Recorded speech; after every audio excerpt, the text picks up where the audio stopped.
नमस्कार दोस्तों। आज हमारा एमपी एडीपीओ के जीएस का पोर्शन का पहला वीडियो है। वीडियो थोड़ा लेट आया है, इसके लिए मैं क्षमा चाहता हूँ। तो हमें आज एडीपीओ के जीएस पोर्शन को क्लासेस स्टार्ट करने से पहले हमें एमपी एडीपीओ के जीएस पोर्शन की अप्रोच को समझना पड़ेगा, हमें इसके सिलेबस को समझना पड़ेगा, हमें ये जानना पड़ेगा कि आखिर एमपीपीएससी हमसे चाहता क्या है।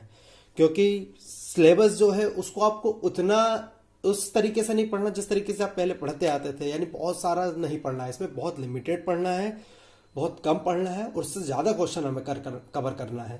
ठीक है, तो हम पहले अपना सिलेबस देखते हैं। इसके पहले यूनिट फर्स्ट आज हम शुरू करेंगे। तो यूनिट फर्स्ट में आज जो हमारा टॉपिक है वो है मध्य प्रदेश का इतिहास, संस्कृति एवं साहित्य। तो इसमें हमें मध्य प्रदेश के इतिहास से शुरू करना है। तो मध्य प्रदेश का इतिहास, संस्कृति और साहित्य। तो मध्य प्रदेश का जो इतिहास है, अगर आप इसके सिलेबस को देख पाए या समझ पाए तो आपको एक चीज समझ में आएगी। इसमें आपको बोला गया है भारत का इतिहास बिल्कुल नहीं करना है, सिर्फ मध्य प्रदेश का इतिहास बोला गया है पहली बात तो। और मध्य प्रदेश का इतिहास के महत्वपूर्ण घटनाएं, ठीक है, प्रमुख राजवंश, और तीसरा जो टॉपिक है जो सबसे महत्वपूर्ण है, स्वतंत्रता आंदोलन में मध्य प्रदेश का योगदान। तो अगर आप मान लीजिए कि जैसे मध्य प्रदेश के इतिहास से 10 क्वेश्चन आते हैं, वैसे इतने आने के चांसेस नहीं है, पर अगर 10 क्वेश्चन आते हैं तो 8 क्वेश्चन प्रमुख राजवंश और मध्य प्रदेश के स्वतंत्रता आंदोलन में मध्य प्रदेश का योगदान सिर्फ इन्हीं 2 टॉपिक से आ जाएंगे। ठीक है, बाकी जो मध्य प्रदेश का इतिहास की महत्वपूर्ण घटना है, इससे 2 क्वेश्चन या 3 क्वेश्चन आने के चांसेस रहेंगे, इससे ज्यादा इनसे क्वेश्चन आने के चांसेस कम है। इसलिए पूरे इतिहास को, बहुत ज्यादा लंबे इतिहास को बहुत ज्यादा पढ़ने का कोई सेंस नहीं है, कोई मतलब नहीं है। स्वतंत्रता आंदोलन में जो हमारे ट्राइबल ने, यानी जो हमारे ट्राइब्स ने योगदान दिया है, उसको सबसे ज्यादा देखना है। क्योंकि मध्य प्रदेश एक ट्राइबल स्टेट है, आप एक तरीके से मान सकते हैं कि हमारे ट्राइबल आबादी बहुत ज्यादा है, उसके लिए कि ट्राइबल योगदान को हमें देखना पड़ेगा। ठीक है, तो हम मध्य प्रदेश के इतिहास की महत्वपूर्ण घटनाएं, प्रमुख राजवंश, स्वतंत्रता आंदोलन, मध्य प्रदेश का योगदान, इस टॉपिक को शुरू करते हैं। तो आज हम जो कवर करेंगे मध्य प्रदेश के इतिहास की महत्वपूर्ण घटनाएं, सिर्फ इसी को कवर करेंगे और इसको हम थोड़ा स्पीड में कवर करेंगे और थोड़ा सिर्फ और सिर्फ फैक्चुअल चीजें कवर करेंगे, ज्यादा से ज्यादा फैक्ट आपके कवर हो जाए जो आपके प्री में आपको हेल्प करें। ठीक है, तो अगर हम स्टार्ट करते हैं, इसके बाद हमारी आज जो शाम की क्लास होगी, सबसे ज्यादा डिमांड आ रही है यूनिट 5 की, सूचना और संचार प्रौद्योगिकी। तो हमारी जो शाम की क्लास होगी वो यूनिट 5 से होगी। हमारी शाम की क्लास सूचना और संचार प्रौद्योगिकी की क्लास होगी। ठीक है, तो हम जो स्टार्ट करते हैं हमारे टॉपिक को। ठीक है, तो हमारे टॉपिक में हम फैक्चुअल चीजें रखेंगे, सीधे फैक्चुअल चीजें रखेंगे। फैक्चुअल चीजें रखने का कारण क्या है? सबसे बड़ा कारण यही है कि भाई इसमें मेंस का कोई कॉन्सेप्ट नहीं है, प्री होता है, उसके बाद इंटरव्यू होता है। तो जो प्री है उसमें फैक्ट आपको आने चाहिए, फैक्ट आपको अच्छे से आने चाहिए, और वो फैक्ट आपको पढ़ने चाहिए जो एग्जाम में आने के चांसेस ज्यादा है। तो हम उन फैक्टों को कवर करने की कोशिश करते हैं। तो सबसे पहले इतिहास को पाषाण, पूरा पाषाण, मध्य पाषाण, इनमें बांट सकते हैं, तो उसको हमें बांटने की जरूरत नहीं है, उस वो आने के चीज चांसेस बिल्कुल कम है। हमें देखना पड़ेगा मध्य पाषाण कालीन स्थल, ठीक है, और ताम्र पाषाण कालीन स्थलों को, क्योंकि इनसे क्वेश्चन आएंगे। क्वेश्चन किस टाइप से आएंगे वो भी मैं आपको बता देता हूं। जैसे मध्य पाषाण काल का स्थल है आदमगढ़ शैलाश्रय। कौन सा स्थल है? आदमगढ़ शैलाश्रय। क्वेश्चन आएगा आदमगढ़ शैलाश्रय कहाँ स्थित है, किस जिले में स्थित है? तो होशंगाबाद जिले में स्थित है। क्वेश्चन आएगा कि आदमगढ़ शैलाश्रय की खोज किसने करी है? तो आरवी जोशी जी ने करी है। क्वेश्चन ये आएगा कि मानव के सर्वप्रथम पशुपालक होने के साक्ष्य में कहां से प्राप्त होते हैं? तो वो आदमगढ़ शैलाश्रय से प्राप्त होते हैं। याद रखिएगा, वो आदमगढ़ शैलाश्रय से प्राप्त होते हैं। ठीक है, कैसे प्राप्त होते हैं? क्योंकि यहां पर मानव के शव के साथ एक कुत्ते का शव को भी दफनाया गया था, तो उससे हमें पता चलता है कि मानव एक पशुपालक था। ठीक है, हमारे ताम्र पाषाण काल के जो स्थल है उनसे क्वेश्चन आने के चांसेस है। क्वेश्चन क्या आएंगे? सिर्फ इनके स्थानों पे क्वेश्चन आएगा, प्री के फैक्ट। ठीक है, जैसे अगर आपका क्वेश्चन आया कि कायथा कहाँ स्थित है, कायथा कहाँ स्थित है, तो आपको याद होना चाहिए कायथा उज्जैन जिले में स्थित है। कायथा उज्जैन जिले में स्थित है। ठीक है, मध्य प्रदेश की प्रथम ताम्र पाषाण कालीन इसको नगरी बोला जाता है। इसकी खोज बाकड़कर साहब ने करी थी। बाकड़कर साहब ने भीम बेटिका की खोज भी करी थी। ठीक है, अगला क्वेश्चन आएगा कि एरण किस जिले में स्थित है? एरण सागर में स्थित है। याद रखिएगा, एरण का आगे भी उल्लेख आएगा समुद्रगुप्त के समय। अगला क्वेश्चन आएगा नबदा टोली कहाँ स्थित है? तो नबदा टोली महेश्वर में स्थित है। याद रखिएगा, नबदा टोली महेश्वर में स्थित है। HD साकलिया ने इसकी खोज करी थी। महेश्वर, लोग कंफ्यूज होते हैं, बच्चे कंफ्यूज होते हैं कि महेश्वर कहाँ है? तो महेश्वर खरगोन जिले में स्थित है। याद रखिएगा, खरगोन, ना कि खंडवा। ठीक है, महेश्वर खरगोन जिले में स्थित है, जिसको पश्चिमी निमाड़ भी बोलते हैं। ठीक है। अगला क्वेश्चन आएगा कि अबरा, हिंगलाजगढ़ और इंद्रगढ़ ये किस जिले में स्थित है? तो मंदसौर जिले में स्थित है। अगला क्वेश्चन आएगा डंगबाला किस जिले में स्थित है? डंगबाला तो ये उज्जैन जिले में स्थित है। क्वेश्चन आएगा नागदा किस जिले में स्थित है? तो ये उज्जैन जिले में स्थित है। भूतरा किस जिले में स्थित है? तो ये नरसिंहपुर जिले में स्थित है। ठीक है, ये स्थलों के नाम सीधे पूछे जाते हैं फैक्चुअल तौर पे। ठीक है, जैसे आपको सिर्फ क्वेश्चन दे देगा कि भाई एरण किस जिले में स्थित है। ठीक है, तो उसमें नीचे 4 ऑप्शन रहेंगे आपके पास, उज्जैन, सागर, खंडवा, खरगोन। तो आपको याद रखना है उसका आंसर होगा सागर। ऑब्जेक्टिव लगाना है, प्री ऑब्जेक्टिव टाइप होगा, मेंस है नहीं, तो आपको प्री के फैक्ट याद रखना है।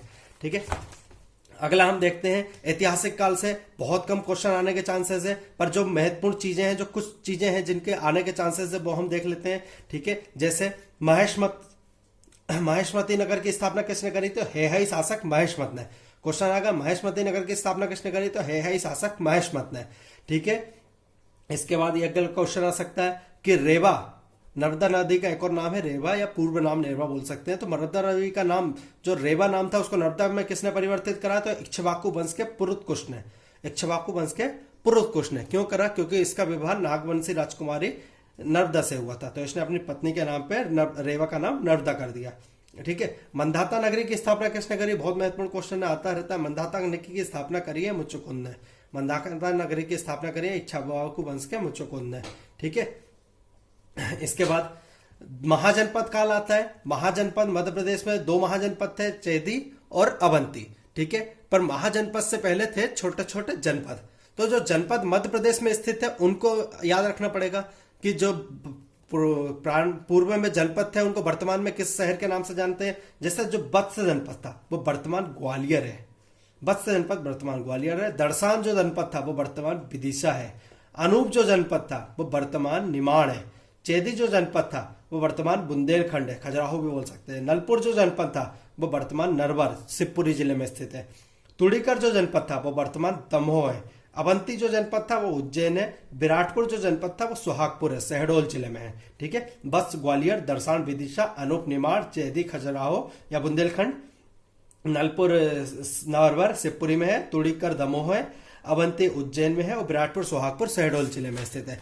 बाकी सारे जो जनपद थे उनको 2 महाजनपदों के अंदर मिला लिया गया और ये 2 महाजनपद बाद में बड़े हो गए। 2 मध्य प्रदेश के महाजनपदों की अगर बात करी जाए तो 2 महाजनपद थे, एक थी अवंती, दूसरा था चेदी। क्वेश्चन आएगा अवंती की राजधानी क्या थी? तो याद रखिएगा अवंती की 2 राजधानियां थी। उत्तरी अवंती की राजधानी उज्जैनी थी, दक्षिणी अवंती की राजधानी महेशमती थी। उत्तरी अवंती की राजधानी उज्जैनी, दक्षिणी अवंती की राजधानी महेशमती। ठीक है, अगले क्वेश्चन आएगा चेदी। चेदी की राजधानी क्या थी? चेदी की राजधानी याद रखिएगा सुक्तिमती, वर्तमान बुंदेलखंड एरिया को चेदी बोलते हैं। इसकी राजधानी सुक्तिमती थी। इसके महत्वपूर्ण राजा शिशुपाल, जिसका आपने उल्लेख सुना होगा कि भगवान श्री कृष्ण ने इनका वध किया था। ठीक है, अवंती राजवंश के एक महत्वपूर्ण शासक है।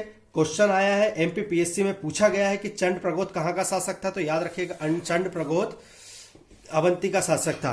ठीक है, चंद्र प्रगोत को रोग हो गया था तो उसका जो मित्र था मगध का शासक, ठीक है, याद रखिएगा मगध का शासक बिंबिसार, उसने अपने राजवेद को, जीवक को चंद्र प्रगोत की सेवा के लिए भेजा था। जीवक का उल्लेख भी आता है। जीवक कौन है? जीवक वही राजवेद है जिसने भगवान बुद्ध के बीमार होने पर उनकी भी सेवा की थी। क्वेश्चन आ जाता है कि 2 अवंती और चेदी महाजनपद मध्य प्रदेश में, तो बाद में इनका क्या हुआ? बाद में इनका मगध साम्राज्य में विलय हो गया। तो मगध साम्राज्य में मिलाने का श्रेय किसको जाता है? तो अवंती को मगध में शिशुनाग ने मिलाया था। याद रखिएगा अवंती को मगध ने शिशुनाग ने, चेदी को मगध में महापद्म नंद ने मिलाया था। ठीक है, इसके बाद मौर्य। हमें मध्य प्रदेश के इतिहास को लेकर ध्यान में रखना है। तो मध्य प्रदेश में मौर्य का इतिहास जो आएगा वहां पर चंद्रगुप्त और बिंदुसार का इतना उल्लेख नहीं है, सीधे उल्लेख आएगा अशोक का। क्यों? क्योंकि मध्य प्रदेश का इतिहास देखना है तो चंद्रगुप्त, उसका पुत्र बिंदुसार और बिंदुसार का पुत्र अशोक। तो बिंदुसार के शासनकाल में अशोक 11 वर्ष तक, कितने 11 वर्ष तक अवंती का प्रांतपाल, प्रांतपाल मतलब गवर्नर, अवंती का प्रांतपाल था 11 वर्ष तक। अशोक का विवाह किससे हुआ था? विदिशा के व्यवसायी की पुत्री श्रीदेवी से। अशोक का विवाह किससे हुआ था? विदिशा के व्यवसायी की पुत्री श्रीदेवी से। ठीक है, अशोक के अभिलेख या शिलालेख पूछ लिए जाते हैं तो अशोक के अभिलेख और शिलालेखों को याद रखिएगा। ठीक है, अशोक का सबसे पहला जो है अभिलेख शिलालेख है रूपनाथ। ठीक है, कहां पर स्थित है? क्वेश्चन आएगा सिहोरा। ठीक है, कहां पर स्थित है? सिहोरा, सिहोरा जबलपुर। ठीक है, याद रखिएगा रूपनाथ, सिहोरा जबलपुर। गुर्जर अभिलेख कहां पर स्थित है? दतिया में। गुर्जर अभिलेख दतिया में है। अशोक का जो नाम है अशोक, वो हमें गुर्जर अभिलेख से ही पता चलता है। ठीक है, आज जो हम अशोक बोलते हैं, राजा अशोक बोलते हैं, तो क्यों बोलते हैं? क्योंकि गुर्जर अभिलेख में उसका नाम अशोक लिखा हुआ है। गुर्जर अभिलेख में उसका नाम देवनाम प्रिय भी लिखा हुआ है, याद रखिएगा, देवनाम प्रिय। इसके बाद है सारो मारो। सारो मारो कहाँ है? सीहोर में स्थित है। पान गुडरिया कहाँ है? सीहोर जिले में स्थित है। ठीक है, अगला जो हमारे फैक्चुअल क्वेश्चन आते हैं वो आते हैं सांची के स्तूप से। बहुत महत्वपूर्ण है सांची का स्तूप, अब एमपी के किसी भी एग्जाम के लिए सांची का स्तूप। तो सांची के स्तूप से जो क्वेश्चन आते हैं, सांची के स्तूप की स्थापना कब हुई थी? 3री शताब्दी ईसा पूर्व में इसकी स्थापना हुई थी, याद रखिएगा। इसके बाद मुख्य स्तूप जो है इसका 54 फीट उसकी ऊंचाई, 120 फीट उसकी चौड़ाई है। क्वेश्चन व्यापम में आते हैं, एमपीपीएससी इस टाइप के क्वेश्चन पूछने के चांसेस बहुत ज्यादा कम है। ठीक है, जो मुख्य स्तूप है उसमें भगवान बुद्ध के अवशेष रखे हुए हैं। पर आप कभी सांची गए होंगे तो आपने देखा होगा एक मुख्य स्तूप है, तो छोटे स्तूप है। ठीक है, तो छोटे स्तूप है, यहाँ पर एक स्तूप में भगवान बुद्ध के शिष्य सेरिपुत्र, दूसरे स्तूप में भगवान बुद्ध के शिष्य महामोगलायन के अवशेष रखे हुए हैं, याद रखिएगा। सेरिपुत्र और महामोगलायन के अवशेष रखे हुए हैं। क्वेश्चन आ सकता है कि सांची के स्तूप में किसके अवशेष है? तो सेरिपुत्र और महामोगलायन के अवशेष है। एक और क्वेश्चन आता है कि जो सांची है उसका स्तूप अशोक ने बनवाया था। किसने बनवाया था? अशोक ने बनवाया था। पर उसकी जो बाहरी दीवार है और जो सीढ़ियां हैं, कभी सांची गए होंगे तो आपने देखा होगा उसमें एक बाहरी दीवार है और सीढ़ियां हैं। तो बाहरी दीवार और सीढ़ियां पुष्यमित्र सुंग वंश के पुष्यमित्र सुंग के द्वारा बनाई गई थी, और सातवाहन वंश के सातकर्णी द्वारा उसकी तोरण बनाई गई थी। तोरण होती है ना सांची के, आप जैसे गेट पे घुसोगे तो तोरण में रहता है, हमारे गेटों पे भी हम तोरण लगाते हैं, वो तोरण सातकर्णी वंश के, सातवाहन वंश के सातकर्णी ने बनाई थी। खोज किसने करी? बहुत महत्वपूर्ण आता है, जनरल हेनरी टेलर ने खोज करी थी सांची की। क्वेश्चन याद रखिएगा, 1818 में जनरल हेनरी टेलर ने इसकी खोज करी थी। तुमेन का स्तूप, तुमेन का स्तूप कहां पर है? अशोकनगर जिले में स्थित है, याद रखिएगा। गुना मत लगाइएगा, गुना पहले बहुत ज्यादा कंफ्यूज होते थे, पर गुना से अशोकनगर अलग जिला बच चुका है, तो अब अशोकनगर जिले में आता है तुमेन का स्तूप। उज्जैन का स्तूप भैया, उज्जैन के स्तूप को क्या बोलते हैं? वैश्य टेकरी बोलते हैं, याद रखिएगा। क्वेश्चन आएगा वैश्य टेकरी कहाँ है? तो उज्जैन में स्थित है। ये उसने अपनी पत्नी के बोलने पे बनवाया था, वैश्य टेकरी। ठीक है, इसके बाद कसरावद स्तूप खरगोन जिले में स्थित है। देवकोठार स्तूप रीवा जिले में स्थित है। इसको हम थोड़ा स्पीड में ही पढ़ेंगे क्योंकि इससे क्वेश्चन कम आने के चांसेस हैं। फैक्ट हम जो कवर करेंगे 100% हम इसमें पूरे फैक्ट कवर कर लेंगे जो हमारे क्वेश्चन आने के चांसेस हैं। बहुत ज्यादा टाइम आपको इतिहास में नहीं देना है। ठीक है, एक टॉपिक है उसके पीछे आप इतना टाइम मत दे दीजिएगा कि आपके बाकी सारे टॉपिक छूट जाए। ठीक है, इसलिए हम इसको थोड़ा स्पीड में ही रखेंगे। अगला जो मध्य प्रदेश का महत्वपूर्ण वंश आता है वो आता है शुंग वंश, याद रखिएगा। ये मध्य प्रदेश का वंश है, मध्य प्रदेश का वंश है शुंग वंश। ठीक है, इसकी स्थापना किसने करी थी? पुष्यमित्र शुंग ने करी थी। इसने अपनी राजधानी विदिशा को बनाया था, याद रखिएगा, पुष्यमित्र शुंग ने। ठीक है, पुष्यमित्र शुंग का पुत्र कौन था? अग्निमित्र। पुष्यमित्र शुंग का पुत्र था अग्निमित्र। ठीक है, अग्निमित्र। इसके ऊपर हमारे महाकवि कालिदास ने मालविका अग्निमित्रम लिखी है। अग्निमित्र और मालविका के प्रेम ग्रंथ है मालविका अग्निमित्रम, महाकवि कालिदास ने अग्निमित्र के ऊपर लिखी है। ठीक है, इसी वंश का एक शासक था भागभद्र, या भागभद्र भी बोल सकते हैं, भागभद्र या भागवत। ठीक है, उस समय क्या हुआ था? उस समय तक्षशिला के यवन नरेश, यवन लोग कौन होते थे? मध्य एशिया से आए हुए लोगों को यवन बोलते थे। ठीक है, तक्षशिला के यवन नरेश का कौन था? तक्षशिला का यवन नरेश एंटियालकिड्स। उसका राजदूत, याद रखिएगा, राजदूत जो आजकल एम्बेसडर होते हैं, उसका राजदूत हेलियोडोरस विदिशा आया था। ठीक है, उसका राजदूत हेलियोडोरस विदिशा आया था भागवत के समय। ठीक है, तो हेलियोडोरस को हम इतना महत्वपूर्ण ये बात क्यों कर रहे हैं? क्योंकि हेलियोडोरस ने यहाँ पर एक स्तंभ की स्थापना करी थी जिसको हम गरुड़ स्तंभ बोलते हैं या हेलियोडोरस का स्तंभ बोलते हैं, याद रखिएगा, जिसको हम गरुड़ स्तंभ या हेलियोडोरस का स्तंभ बोलते हैं। ठीक है, जो अगला हमारा इसमें मध्य प्रदेश में आएगा वो आएगा मध्य प्रदेश का नागवंश। ठीक है, ये जो छोटे छोटे वंश हैं, नागवंश हो गया, आभिर वंश हो गया, बोधि हो गया, मगराज हो गया, वकटक हो गया, इनके संस्थापक और राजधानी से क्वेश्चन आने के चांसेस हैं। सिर्फ संस्थापक और राजधानी से, और आपको सिर्फ इतना ही ध्यान रखना है। नागवंश के संस्थापक कौन थे? पृष्ठनाथ। ठीक है, इसकी राजधानी कहां थी? पद्मावती, ग्वालियर। याद रखिए, जो आज पवैया बोलते हैं ना, पद्मावती, ग्वालियर, पवैया, वो इसकी राजधानी थी। ठीक है, बाहर से कहलाते थे क्योंकि अपने कंधे पर शिवलिंग लेके घूमा करते थे। इसके बाद आभिर वंश। आभिर वंश के संस्थापक कौन है? ईश्वर सेन, याद रखिएगा। बुरहानपुर की स्थापना आभिर वंश के संस्थापक ईश्वर सेन ने करी है, याद रखिएगा। बोधि वंश त्रिपुरी, इनकी राजधानी क्या थी? त्रिपुरी, याद रखिएगा कि बोधि वंश का उल्लेख कहाँ है या बोधि वंश की स्थापना कहाँ हुई थी? त्रिपुरी में। मगराज वंश के याद रखिएगा बघेलखंड का भी कौन सा क्षेत्र? तो इसकी राजधानी बांधवगढ़ थी। मगराज वंश की राजधानी थी बांधवगढ़। क्वेश्चन आ सकता है और आया हुआ है एमपीपीएससी के पूर्व के एग्जामों में। बकाटक, एमपीपीएससी में पूछा गया क्वेश्चन है ये कि बकाटक के संस्थापक कौन थे? तो बिंद शक्ति बकाटक वंश के संस्थापक थे। इनकी राजधानी क्या थी? विदिशा थी, याद रखिएगा। बकाटक वंश के संस्थापक कौन थे? बिंद शक्ति, इनकी राजधानी विदिशा थी। ठीक है, इसके बाद हम आते हैं सीधे गुप्तों पे। ठीक है, तो हमें क्योंकि मध्य प्रदेश का इतिहास पढ़ना है, हमें पूरा भारत इतिहास नहीं पढ़ना है, तो मध्य प्रदेश के इतिहास में गुप्तों में समुद्रगुप्त से शुरू होता है मध्य प्रदेश में। ठीक है, वैसे श्रीगस और घटोत्कच और भी कई गुप्त रहे हैं, उनसे यहाँ पर मध्य प्रदेश का इतिहास शुरू नहीं होता। मध्य प्रदेश का इतिहास शुरू होता है समुद्रगुप्त से। ठीक है, तो समुद्रगुप्त के बारे में आप क्या पढ़ सकते हो कि भाई एरण अभिलेख किससे संबंधित है? तो याद रखिएगा समुद्रगुप्त से संबंधित है एरण अभिलेख। ठीक है, एरण को समुद्रगुप्त ने अपना स्वभोग नगर बोला है। स्वभोग यानी पसंदीदा। अगर क्वेश्चन आए कि समुद्रगुप्त ने किस नगर को अपना स्वभोग नगर बोला है, तो एरण है कहाँ? एरण है सागर जिले में, याद रखिएगा। ठीक है, रामगुप्त आते हैं समुद्रगुप्त के बाद, बहुत ज्यादा महत्वपूर्ण नहीं है। ठीक है, पर शकों से हार गए थे, तो शकों से हारने पर इन्हें अपनी पत्नी शकों को दे दी थी, धुब्र देवी, जिसको बचाया था उनके भाई चंद्रगुप्त ने। ठीक है, चंद्रगुप्त ने द्वितीय, जिसको चंद्रगुप्त द्वितीय बोलते हैं। ठीक है, इनने शकों को हराया था। इन्हीं के ऊपर लिखी गई है देवी चंद्रगुप्तम। ये पुस्तकों का नाम मैं इसलिए बता रहा हूं क्योंकि साहित्य, कला और संस्कृति ये हमारे टॉपिक हैं। ठीक है, चंद्रगुप्त द्वितीय, इसको महत्वपूर्ण क्यों है? चंद्रगुप्त द्वितीय को उज्जैन को अपनी दूसरी राजधानी बताई थी चंद्रगुप्त द्वितीय ने। ठीक है, इनके दरबार में नवरत्न रहते थे, याद रखिएगा। ठीक है, अगला क्वेश्चन आएगा।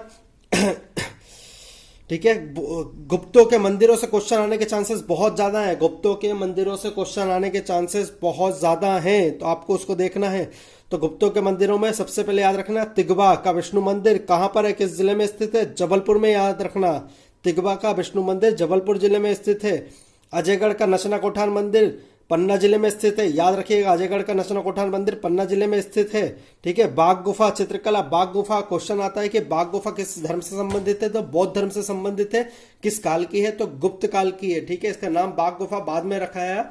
ठीक है, बाघ नदी के किनारे है ये। ठीक है, इसके बाद है ओलिकर वंश, एक छोटा वंश था ओलिकर वंश, जिसकी राजधानी दसपुर थी, दसपुर यानी मंदसौर। ठीक है, इसके बाद है परिव्राजक वंश, इसकी राजधानी नागौर सतना थी। ठीक है, उच्चकल्प वंश था, इसकी राजधानी उछेरा सतना थी। ठीक है, आपको सिर्फ और सिर्फ ये छोटे छोटे फैक्ट याद रखने हैं, क्योंकि अगर मध्य प्रदेश का इतिहास, ठीक है, उसमें सिर्फ हमें मध्य प्रदेश का इतिहास, यानी टॉपिक कितने हैं यूनिट 1 में? 1 2 3 4 5 6 7 8, तो 8 टॉपिक में। अब पहली टॉपिक में भी 2 टॉपिक को हम बांट दिया, प्रमुख राजवंश और मध्य प्रदेश का इतिहास। तो आप मध्य प्रदेश के इतिहास में बहुत ज्यादा समय वेस्ट नहीं करिएगा, आपको बाकी के 7 टॉपिक भी अच्छे से कवर कर रहे हैं। और ये टॉपिक जो बाकी के साथ हैं ये छोटे ज्यादा हैं और क्वेश्चन इनसे ज्यादा आने के चांसेस है। ये एक टॉपिक बहुत ज्यादा बड़ा है और क्वेश्चन आने के चांसेस कम है, और जो क्वेश्चन आने के चांसेस है वो मैं आपको इस वीडियो के माध्यम से कवर करा दूंगा, क्योंकि फैक्ट आएंगे वो फैक्ट हम यहाँ पर कवर कर लेंगे। ठीक है, इसके बाद जो हमारा महत्वपूर्ण राजवंश आता है वो आता है मध्य प्रदेश में कलचुरी राजवंश। याद रखिएगा, मध्य प्रदेश की अगर आपको बात करनी है तो कलचुरी राजवंश के बिना आप मध्य प्रदेश की बात नहीं कर सकते। तो कलचुरी राजवंश की 2 शाखाएं थी, एक महेशमती शाखा, एक त्रिपुरी शाखा। महेशमती शाखा को हमें नहीं देखना है, एमपीपीएससी मेंस के हिसाब से हम तैयारी नहीं कर रहे हैं, हम सिर्फ प्री के फैक्ट के हिसाब से तैयारी कर रहे हैं। हमें त्रिपुरी शाखा देखना है। त्रिपुरी शाखा की स्थापना याद रखिएगा बामन राजदेव ने करी थी। त्रिपुरी शाखा की स्थापना बामन राजदेव ने करी थी, पर इसके वास्तविक संस्थापक कोक्कल प्रथम थे। कोक्कल प्रथम इसके वास्तविक संस्थापक थे। तो क्वेश्चन आता है कि इसके संस्थापक कौन हुए? तो बामन राजदेव का नाम आने के चांसेस कम है और कोक्कल का नाम आने के चांसेस ज्यादा है। तो कोक्कल देव प्रथम को आपको याद रखना है। 850 से 890 तक का इनका शासनकाल था कोक्कल देव प्रथम का। ठीक है, इसके बाद बहुत सारे राजा हैं जिनको हमें नहीं देखना। हमें महत्वपूर्ण राजा कौन सा देखना है? युवराज देव प्रथम। तो युवराज देव प्रथम कलचुरी वंश के महत्वपूर्ण शासक थे। युवराज देव प्रथम पूछ सकते हैं, क्वेश्चन आएगा कि कलचुरी वंश में साहित्य का आश्रयदाता किसको बोला जाता है, तो युवराज देव प्रथम को साहित्य का आश्रयदाता बोला जाता है कलचुरियों में। साहित्य का आश्रयदाता क्यों बोला जाता है, क्योंकि राजशेखर जैसे साहित्यकार को इनने शरण दी थी। राजशेखर ने किन किन ग्रंथों की रचना करी है, बाल रामायण, बाल भारत, कर्पूर मंजरी, काव्य मीमांसा। ठीक है, आप अगर कभी भेड़ाघाट गए होंगे तो आपने 64 योगिनी मंदिर देखा होगा। वहां पर भेड़ाघाट में 64 योगिनी मंदिर, जिसकी स्थापना युवराज देव प्रथम ने करी थी, याद रखिएगा, जिसकी स्थापना युवराज देव प्रथम ने करी थी। ठीक है, अगला हमारा जो इसके महत्वपूर्ण राजा आते हैं वो आते हैं हमारे गंगादेव। अगले महत्वपूर्ण जो राजा आते हैं गंगादेव आते हैं। ठीक है, राजा भोज का युद्ध हुआ था गंगादेव से, जिसमें भोज की हार हुई थी। याद रखिएगा, राजा भोज का युद्ध गंगादेव से प्रथम से हुआ था, जिसमें भोज की हार हुई थी। ठीक है, इसके बाद हमारे जो अगले इसके महत्वपूर्ण राजा आते हैं, एक आते हैं इसमें कर्णदेव, जिनको हम लक्ष्मीकर्ण भी बोलते हैं। कर्णदेव को ही लक्ष्मीकर्ण बोलते हैं। और उनको हिंद का अगर पूछा जाए कि मध्य प्रदेश का नेपोलियन, तो कर्णदेव लक्ष्मीकर्ण को याद रखिएगा। भारत का नेपोलियन समुद्रगुप्त को बोलते हैं। ठीक है, बनारस में कर्णमेरु मंदिर है, याद रखिएगा, बनारस में कर्णमेरु मंदिर है, जिसकी स्थापना किसने करी है, कर्णदेव ने करी है। ठीक है, क्वेश्चन आते हैं एमपीपीएस से, इससे पहले भी क्वेश्चन पूछ चुका है दूसरे राज्यों में जो मध्य प्रदेश के राजाओं के द्वारा बनाए गए मंदिर हैं उनके ऊपर से। तो ये बनारस का कर्णमेरु मंदिर प्रसिद्ध मंदिर है, जिसकी स्थापना कर्णदेव ने करी है। ठीक है, इसके बाद है अमरकंटक के जो मंदिर है, अमरकंटक जहां से नर्मदा का उद्गम होता है, अमरकंटक के मंदिरों की स्थापना भी कर्णदेव ने करी है। ये भी क्वेश्चन पूछा जाता है कि अमरकंटक के मंदिर की स्थापना किसने करी है, कर्णदेव ने करी है। ठीक है, इसके बाद हमें इनको ज्यादा याद रखने की जरूरत नहीं है। अंतिम शासक इसके विजय सिंह थे कलचुरी वंश के। अगर आए हमारे अगला जो वंश है वो है हमारा चंदेल वंश। अगला हमारा जो वंश है वो है हमारा चंदेल वंश। चंदेल वंश के संस्थापक याद रखिएगा कौन है, नन्नुक। चंदेल वंश के संस्थापक कौन है, नन्नुक। प्रारंभ में ये कौन थे, प्रारंभ में ये प्रतिहारों के सामंत थे। प्रारंभ में ये प्रतिहारों के सामंत थे। अगर किसी स्टूडेंट को लगे कि थोड़ी स्पीड ज्यादा है तो ये वीडियो की स्पीड थोड़ी कम करके देख लीजिएगा। इस टॉपिक को हमें थोड़ा स्पीड में ही पढ़ना पड़ेगा क्योंकि क्वेश्चन कम आएंगे और फैक्ट ज्यादा है।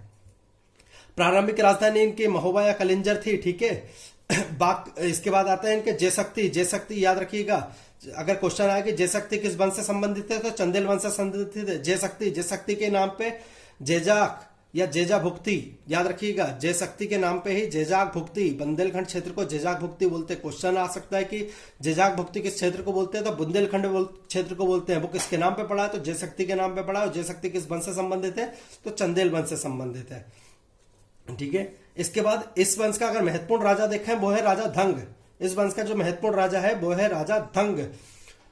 एक क्वेश्चन बहुत ज्यादा पूछा जाता है एमपीपीएससी की, यानी फ्रिक्वेंटली एग्जाम अगर आप देखो तो पूछेगा कि हिंदू शाही शासक जयपाल को सुबुद्धगीन के विरुद्ध सहायता भेजी थी किसने, राजा धंग ने। ये क्वेश्चन आता है भाई हिंदू शाही वंश कहाँ थे, उत्तर पश्चिम में हिंदू शाही वंश के था, राजा था जयपाल। सुबुद्धगीन वहां से भारत में आक्रमण की कोशिश कर रहा था तो उन्होंने भारत के राजाओं से सहायता मांगी थी। तो मध्य प्रदेश के राजा धंग जो कि चंदेल वंश से संबंधित है, उनने जयपाल को सहायता भेजी थी। ठीक है, बनारस को अपने अंडर में कर लिया था इनने। ठीक है, ललित कलाओं और विद्वानों का संरक्षण इनको भी बोला जाता है राजा धंग को। ठीक है, कुछ मंदिर हैं, मंदिरों से क्वेश्चन आते हैं, मंदिरों से क्वेश्चन आते हैं। पार्श्वनाथ, विश्वनाथ और वैद्यनाथ, जितने भी नाथ वाले मंदिर है राजा धंग ने बनवाए हैं। पार्श्वनाथ, विश्वनाथ और वैद्यनाथ। ठीक है, ये मंदिर कहाँ बनवाए हैं, ये मंदिर कहाँ हैं, खजुराहो के जो मंदिर है हम उनकी बात कर रहे हैं। ठीक है, इसके बाद आते हैं राजा गण। इनके सब एक ही चीज याद रखनी है, आनंदपाल शाही। ठीक है, ये जयपाल जो था इनके पुत्र आनंदपाल शाही को महमूद गजनबी के विरुद्ध सहायता भेजी थी इनने। ठीक है, इसके बाद अगली जो चीज है वो अगले जो राजा है वो है विद्याधर। ठीक है, विद्याधर एकमात्र ऐसे राजा बोले जाते हैं जिसने महमूद गजनबी का विरोध किया था भारत में। विद्याधर ने महमूद गजनबी का विरोध करा था। ठीक है, इसके बाद महमूद गजनबी के भारत में आक्रमण के विरुद्ध इन लोगों ने संघ बनाया था। उस संघ से प्रतिहार राजा राज्यपाल भाग गए थे तो प्रतिहार राजा राज्यपाल की हत्या कराई विद्याधर ने। याद रखिएगा, ये क्वेश्चन भी पूछा जाता है कि प्रतिहार राजा राज्यपाल की हत्या किसने कराई है, तो विद्याधर ने कराई है। ठीक है, इसके बाद क्या है, इसके बाद जो हमारे महत्वपूर्ण राजा इसमें आते हैं वो आते हैं हमारे कीर्तिवर्मन। सोने के सिक्के चलवाए थे। क्वेश्चन आ सकता है कि सोने के सिक्के किसने चलवाए थे, कीर्तिवर्मन ने। कब चलाए, सन 1060 से 1100 में ये राजा थे और सोने के सिक्के चलाए थे उस समय। ठीक है, इसके बाद अगर हाँ, ये क्वेश्चन महत्वपूर्ण है। कंदरिया महादेव मंदिर खजुराहो का बहुत महत्वपूर्ण मंदिर है। कंदरिया महादेव। कंदरिया महादेव क्यों बोलते हैं? क्योंकि इसके ऐसे यानी गुफा टाइप का है ये मंदिर, जो उसका मुख है गुफा टाइप का है, इसलिए कंदरिया महादेव मंदिर बोलते हैं। विद्याधर ने बनवाया है। क्वेश्चन पूछा जाएगा, खजुराहो के मंदिरों से क्वेश्चन आने के चांसेस ज्यादा हैं, तो कंदरिया महादेव मंदिर विद्याधर ने बनवाया है। ठीक है। पार्श्वनाथ, विश्वनाथ और बैद्यनाथ मंदिर राजा धंग ने बनवाया है। ठीक है। चित्रगुप्त मंदिर, जगदम्बी मंदिर राजा गण ने बनवाया है। ठीक है। इसके बाद अगर हमारे अगले राजा देखें तो परमार्दी देव। परमार्दी देव को आप क्यों याद रख सकते हो? परमार्दी देव को याद रखेंगे सिर्फ इनके सेनापतियों के लिए। परमार्दी देव को याद रखेंगे इनके सेनापतियों के लिए। कौन थे परमार्दी देव के सेनापति? परमार्दी देव के सेनापति थे आला और उदल। परमार्दी देव के सेनापति थे आला उदल। आला उदल की कहानी सुनी होगी बुंदेलखंड के क्षेत्र में अगर कोई रहता है तो। 1182 में पृथ्वीराज चौहान से युद्ध करते समय आला उदल की मृत्यु हो गई थी। आला उदल शहीद हुए थे 1182 में पृथ्वीराज चौहान से युद्ध करते हुए। क्वेश्चन आता है परमार्दी देव के सेनापति कौन थे? आला उदल। ठीक है। बाद में इनने जाके कुतुबुद्दीन ऐबक की अधीनता स्वीकार कर ली थी। ठीक है। इसके बाद इसमें कोई महत्वपूर्ण राजा नहीं है। मध्य प्रदेश में राष्ट्रकूट रहे हैं, पर हमें मध्य प्रदेश में उनके महत्वपूर्ण नहीं रहे, तो उसको हमें पढ़ने की इतनी ज्यादा जरूरत नहीं है। ठीक है। मालवा का परमार वंश। अगला जो वंश है वो है मालवा का परमार वंश, जिसको हमें देखना है, जो महत्वपूर्ण है। ठीक है। आज हम ये लास्ट टॉपिक करेंगे, मालवा का परमार वंश। प्रारंभ में क्या थे? राष्ट्रकूटों के सामंत थे। याद रखिएगा, प्रारंभ में राष्ट्रकूटों के सामंत थे। ठीक है। इसमें उपेंद्र राज कृष्ण जिसने मालवा के परमार वंश की स्थापना करी है, उपेंद्र राज कृष्ण। याद रखना, इनकी राजधानी क्या थी? पहले धारा बोलते थे, जो धार है आज वर्तमान में, धारा नगरी। ठीक है। इसमें हमें और किसको याद रखना है? इसमें हमें याद रखना है बाक्यपति मुंज। बाक्यपति मुंज जो 1973 से 1998 तक मालवा के शासक रहे। मालवा के परमार वंश की हम बात कर रहे हैं। ठीक है। इनके काल को मालवा का स्वर्ण युग बोलते हैं। याद रखिएगा, इनके काल को मालवा का स्वर्ण युग बोलते हैं। किसके काल को? बागपति मुंज के काल को। मुंज सागर झील है भैया, धार में मुंज सागर झील, जो किसने बनवाई है? बागपति मुंज ने बनवाई है। ठीक है। इनके दरबार में धनिक, धनंजय, हलायुद्ध और परिमल पदमगुप्त आदि विद्वान रहते थे। ठीक है। इसके बाद आते हैं सिंधुराज। ठीक है। सिंधुराज को हमें याद नहीं रखना। सिंधुराज के बाद जो महत्वपूर्ण सबसे राजा है वो राजा भोज। राजा भोज का टाइम पीरियड क्या है? 1110 से लेकर 1010 से लेकर 1055। याद रखिएगा, राजा भोज का टाइम है 1010 से लेकर 1055। 23 ग्रंथों की रचना करी है। 23 ग्रंथों की। ये क्वेश्चन आ सकता है इनके ग्रंथों से। ठीक है। इनके ग्रंथों के नाम याद रख लीजिएगा आप। आयुर्वेद सर्वस्व, श्रृंगार मंजरी, शब्दानुशासन, सूत्रवृत्ति, तत्व प्रकाश और समागम सूत्र। ठीक है। आयुर्वेद सर्वस्व, श्रृंगार मंजरी, शब्दानुशासन, सूत्रवृत्ति, तत्व प्रकाश और समागम सूत्र, ये जो है राजा भोज के ग्रंथ है। याद रखिएगा, बहुत महत्वपूर्ण फैक्ट है ये। ठीक है। इसके बाद है आईने अकबरी में भोज के दरबार में 500 विद्वानों का उल्लेख मिलता है। याद रखिएगा, अगर क्वेश्चन आए कि आईने अकबरी में किस परमार शासक का उल्लेख मिलता है, तो राजा भोज का मिलता है। ठीक है। इसी राजा भोज के समय ही चालुक्य राजा सोमेश्वर ने धार को लूटा था। याद रखिएगा। ठीक है। इसके बाद परमार वंश में हमारे इतने महत्वपूर्ण कोई शासक नहीं हुए हैं। ठीक है। परमार वंश का अंत हम देख लेते हैं बस। 1305 में परमार शासक कौन थे? महकल देव। 1305 में परमार शासक महकल देव थे, जिनको अलाउद्दीन के सेनापति आइन उल मुल्क ने पराजित किया था। अलाउद्दीन के सेनापति आइन उल मुल्क ने परमार वंश के आखिरी शासक महकल देव को सराव में पराजित किया था और उसको दिल्ली सल्तनत में मिला लिया था। इसी के साथ हमारे परमार वंश खत्म होता है। ठीक है। अगला जो टॉपिक है, कोशिश हम करेंगे कि थोड़ा और स्पीड में पढ़ें, क्योंकि इससे क्वेश्चन कम आएंगे और इसको समय हमें कम देना है। ठीक है। तो मध्य प्रदेश की महत्वपूर्ण घटना है वो ही मैं आपको बता रहा हूं। प्रमुख राजवंशों में हमें जो महत्वपूर्ण राजवंश पढ़ने हैं वो हमें पढ़ने हैं गोंड, सिंधिया, होलकर, भोपाल रियासत। ये जो राजवंश है, इनसे क्वेश्चन आने के सबसे ज्यादा चांसेस हैं। ठीक है। तो हम इनको देखेंगे। ठीक है। गोंड वंश है ना। ठीक है। तो आज हम इस वीडियो को यहीं समाप्त करते हैं। हमारा शायद शाम का वीडियो जो रहेगा वो यूनिट 5 को लेकर रहेगा। यूनिट 5 के लिए हमारा शाम का वीडियो रहेगा। तो धन्यवाद। अगर वीडियो अच्छा लगा है तो इसको आप अपने दूसरे ग्रुपों में भी शेयर कर दीजिए। Thank you.